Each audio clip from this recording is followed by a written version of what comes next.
Hello, and welcome to episode 67 of Public Interest Podcast with your host, Jordan Cooper, where we interview politicians, activists, advocates, and others who seek to improve the state of the world. We're here today with former Montgomery County Council member Bruce Adams, who also has a role in the current administration. Bruce, thank you for joining us today. Thanks for coming. The first question I'd like to ask you is, what are you currently doing, or what have you ever done to advance the public interest, and why? Let's start with why. I grew up in Montgomery County. I had no idea who my member of Congress was. I was completely apolitical. And it wasn't until, junior year of college or something, and I took a course from a guy named Eric Goldman, who had been Lyndon Johnson's White House, and he wrote a book called Rendezvous with Destiny. And the book was about the progressive era and at the end of the early part of the 20th century. And I read that book, absolutely apolitical going into that book, and I came out of that book, I said, really, you can roll up your sleeves and you can make a better world. No kidding. I want to do that. So there it was. It was just like from 0 to 100 in one book. Rendezvous with Destiny. And so what was your first step that you took after reading that book to roll up your sleeves? So I went weekends to New York City, where Mayor Lindsay was in a difficult re-election battle against the forces of evil. And that was my introduction to politics. And that was, 4 or 5 weekends in 1969, probably. So you were in college in the New York City area? Yeah.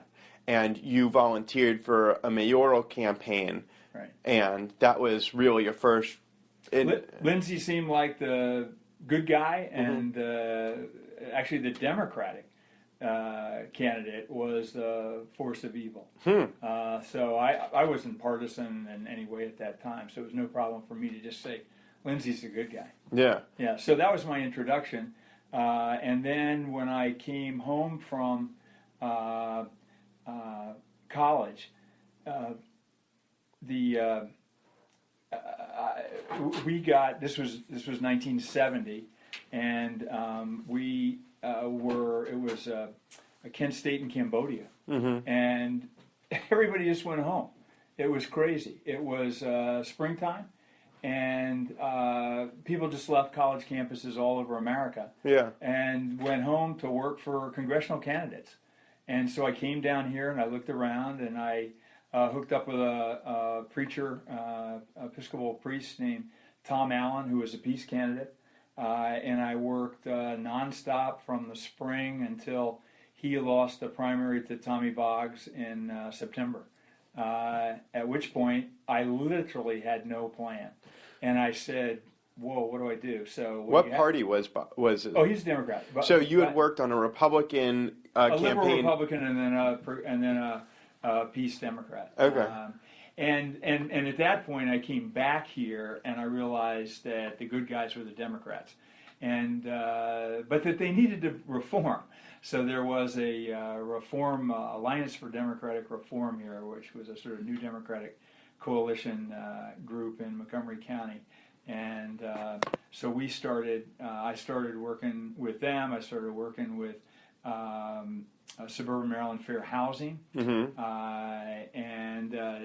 if you didn't know what you wanted to do with your life and you weren't going to get drafted, you went to law school. So without any thought, I went to law school. But I hated law school. And did you get your JD? I did, and I actually passed the bar. I have no idea how that happened, because I never stopped and studied for it. I mean, I went straight.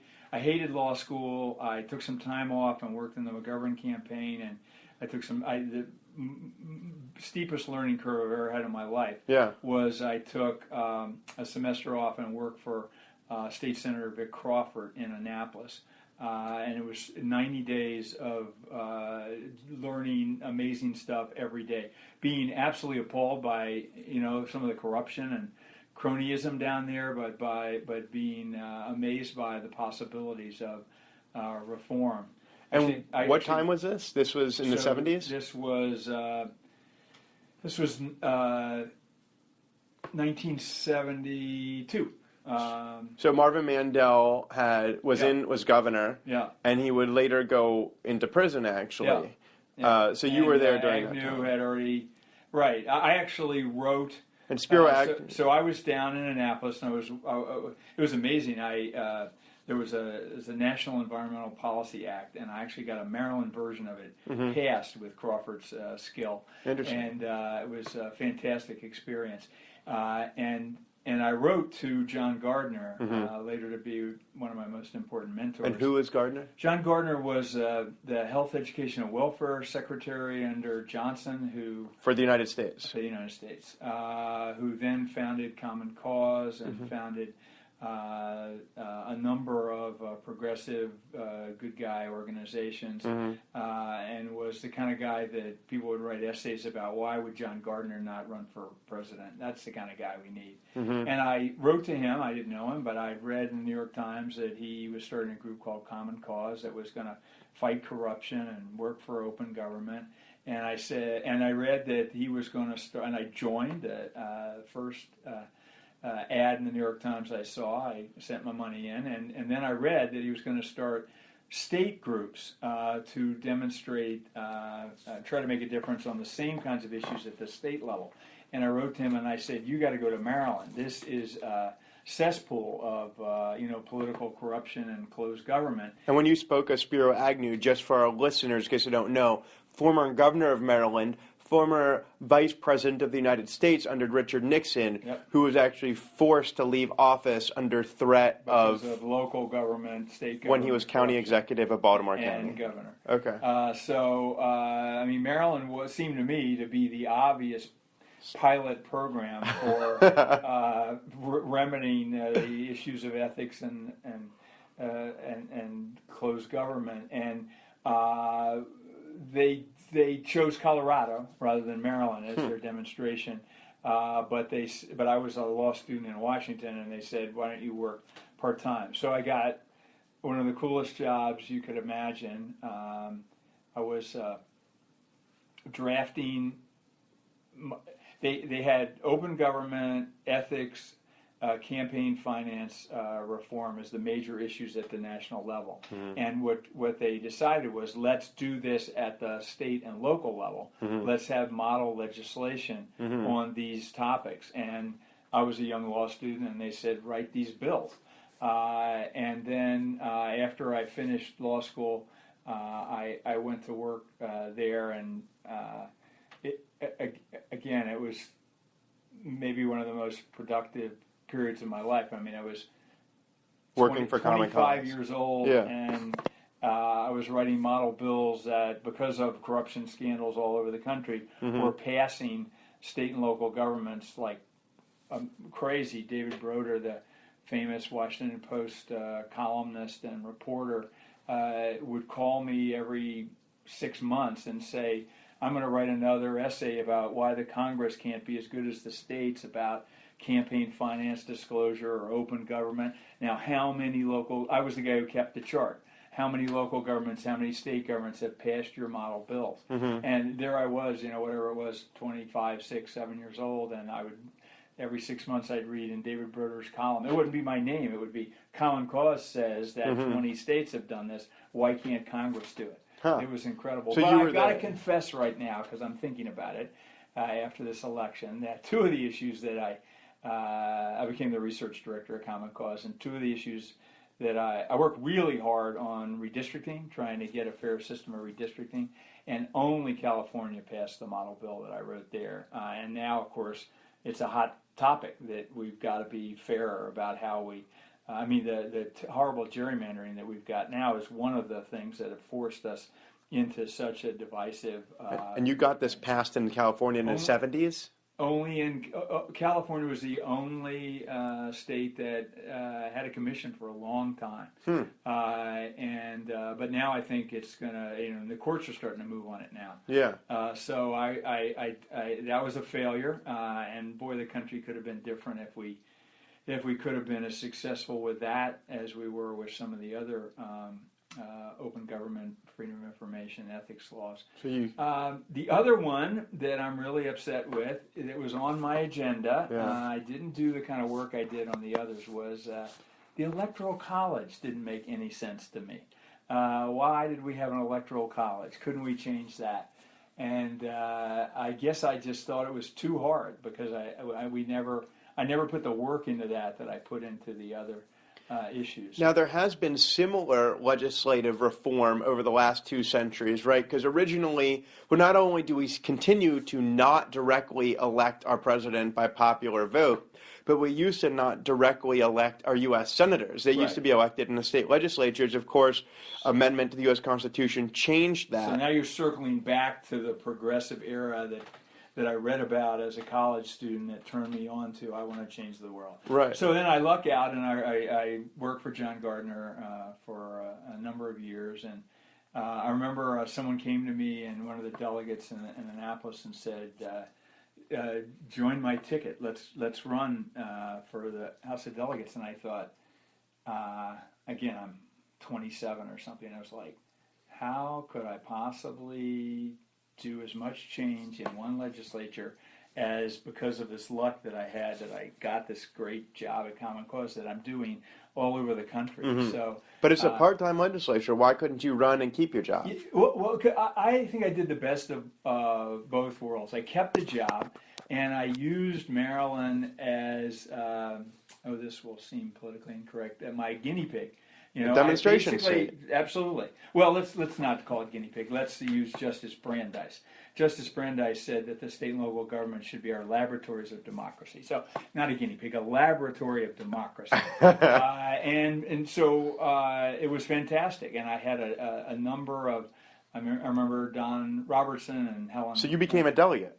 No. I just, I would work all day in Washington, and then on Monday nights, when they're in session, I'd drive down there and lobby them, and then I'd... For our listeners there, session is between January and April, and session refers to the point in time when members of the House of Delegates and the State Senate actually are in their chambers and they're in session to make decisions on bills. Monday nights they do session at 8 p.m. and then Tuesday through Thursday during the beginning is often at 9 a.m. on a weekday. And one night I was down there, and somebody said, "You better get in the House of Delegates because the Speaker is blasting the crap out of you."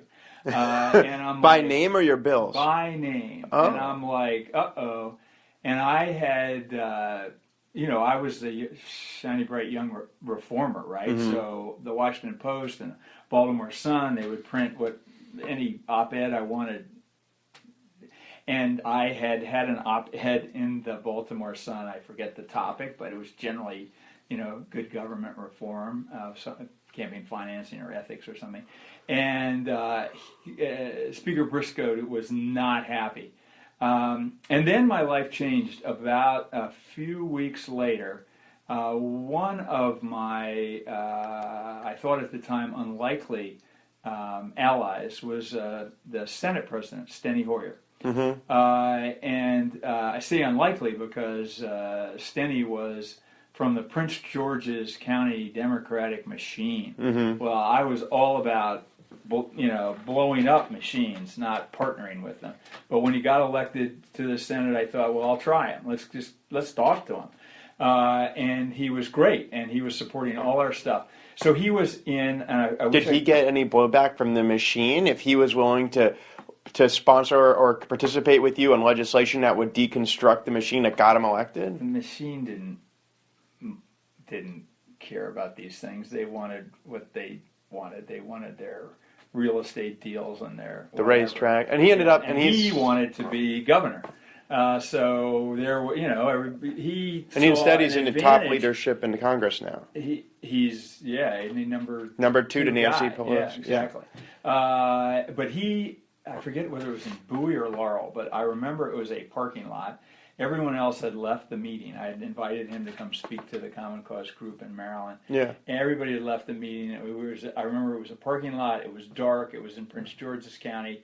And he pulls me aside and he said, "Bruce, do you want your bills passed?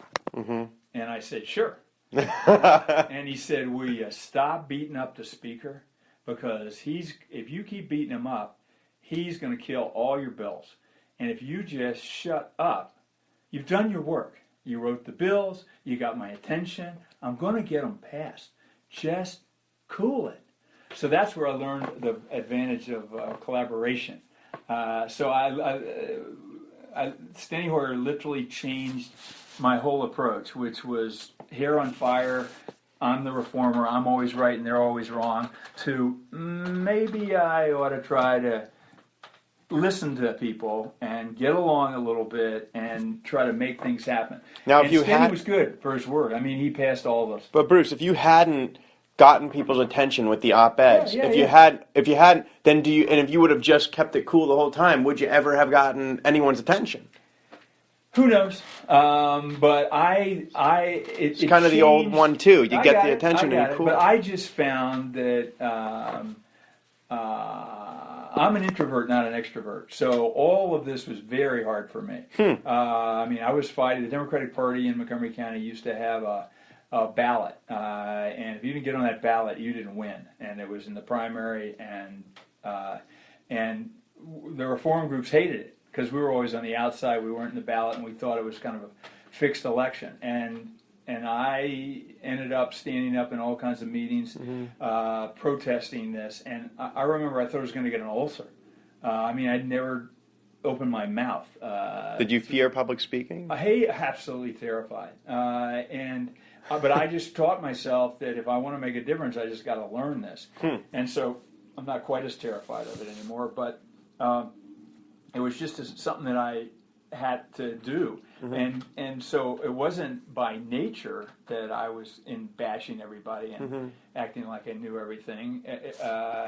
And so when Steny talked to me, it really had an impact because it really fit more with my personality. Interesting. So from there, you were very successful in having a state senator sponsor legislation of yours that was in line with Common Cause.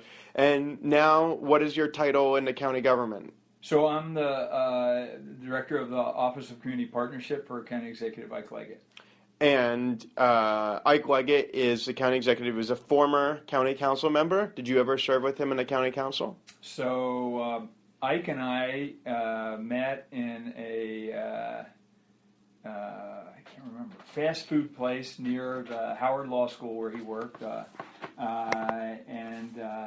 in 1985, and we were each of us. Ike was chairing the Human Rights Commission for the county, and I had chaired the Charter Review Commission, and I chaired the group that created Montgomery Community Media. And so everybody was telling, and we both wanted to run for county council at large. At that point, there were only 2 of the 7 seats. There are now 4 of 9, but there were 2 of 7. And so we both were running, and everybody was saying, you got to meet Ike, you got to meet Bruce. And so we finally met. And so we've had a 30-year partnership. So you were competitors, is how you first met. So that's really interesting because David Scull, who'd had one of the at-large seats, was clearly going to run for county executive. Everybody knew there was an open seat. Only I knew, and a few other people knew, that the other council member, Scott Fosler, was almost certainly not going to run. And because I knew that, I was able at that meeting with Ike to say, Ike, we don't have to battle with each other. One of us doesn't have to run in a district. There are going to be 2 open at-large seats. Let's be a team. And so we've been a team for 30 years. Wow. Yeah, pretty cool. So you were a team. What did you run on? What were you successful? What you kept doing a bunch of stuff in Annapolis.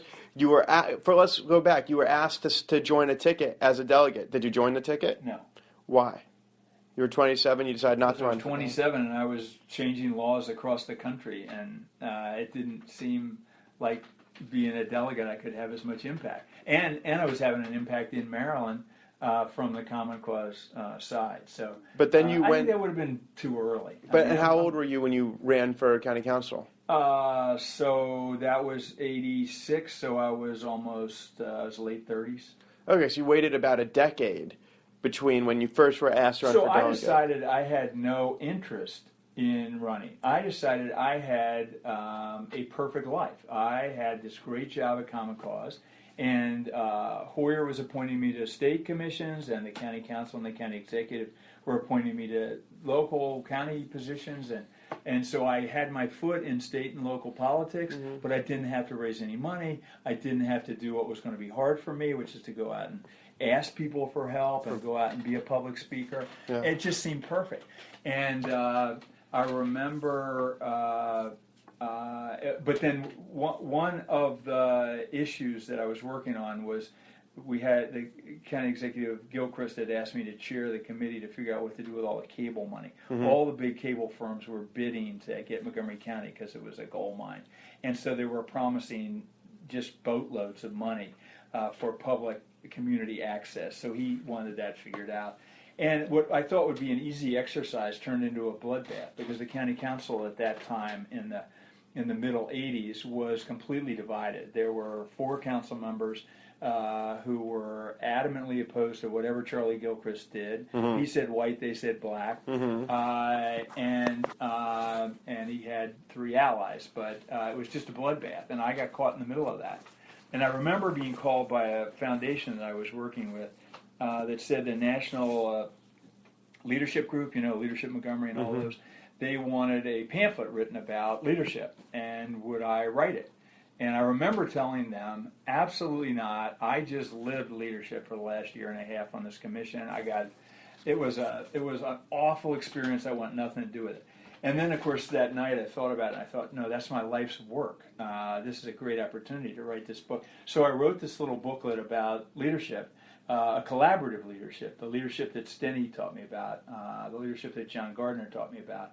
And it was just a great experience. And so I thought, rather than just walk away from it because it was such a bad experience, why don't I get into it? So that little exercise one summer of writing a, whatever it was, 50-page booklet about community leadership was what led me to say, no, I want to get back. I want to get in this. And so that is really the pivot point in your life where you decided maybe electoral politics is for you. Yeah. And that was in your mid-30s, so like a few years later. Late 30s, yeah. So at that point, really, that was when you decided you wanted to run for council. Yeah. And so I hooked up with Ike, and we hooked up with Sid Kramer, and really the I can tell you about all the different bills and stuff we passed, but the mega point was that Ike and I ran, and Mike Subin actually was head of I think the nominating committee for Montgomery College, and he'd been caught in this battle between the executive and the council, and we all hated it. And so we all said, we're running to change the way the council does business. To make it more collaborative. And we hooked up with Sid Kramer, and Sid won, and we did change it. So you created a slate in a way. We did.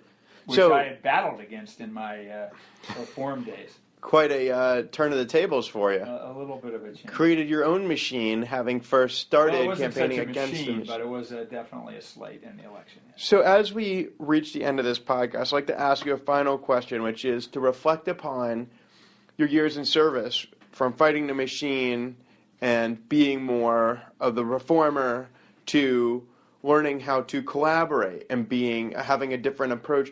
You've been an advocate on a national level. You have been an advocate on a state level. You have been an elected official on the county level. What is it that drives you? Why do all this? What would the boy who read that book about early 20th century progressive politics, what does he think about the life that you've ended up leading?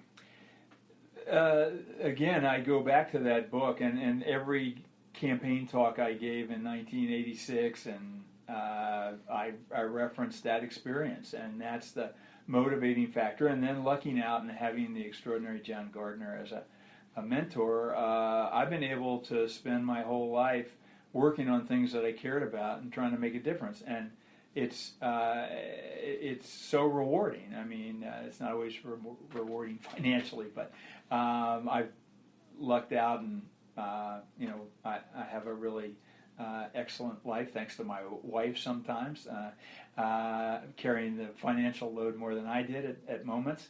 But we've had a great life and a rewarding life.